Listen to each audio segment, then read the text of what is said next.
ఇక మనం ఈరోజు మాట్లాడుకునే స్టాక్ ఏంటి అంటే సీక్వెంట్ సైంటిఫిక్. అవకాశాలు ఉంటాయి.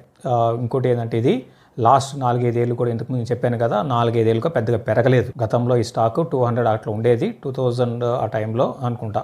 ఎగ్జాక్ట్గా రేట్ అయితే నాకు తెలియదు. ఒకసారి అయితే 220-240కి వెళ్ళింది, మళ్ళీ బ్యాక్ టు 100 బిలో వచ్చేసింది, 80 రూపీస్ కూడా వచ్చేసింది.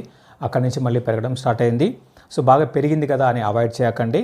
దీనికి ఏంటి అంటే మీరు ఇన్వెస్ట్మెంట్కి కొనుక్కోండి, ప్లస్ టైం కూడా ఎక్కువ ఇవ్వండి. ఎందుకంటే ఇప్పుడు మనం చెప్పాము కన్సాలిడేషన్ జోన్లో ఉందని చెప్పాము. కన్సాలిడేషన్ అంటే స్టాక్ కన్సాలిడేషన్ కాదు, ఈవెన్ కంపెనీ కూడా ఏంటి అంటే నెక్స్ట్ బిగ్ అంటే రెవెన్యూస్లో ఒక బిగ్ మూవ్ అనేది ఇందులో మనం ఎక్స్పెక్ట్ చేయొచ్చు నెక్స్ట్ ఒక 2-3 ఏళ్లలో. అదేవిధంగా మార్జిన్స్ అనేది బాగా పెరిగిపోతాయండి.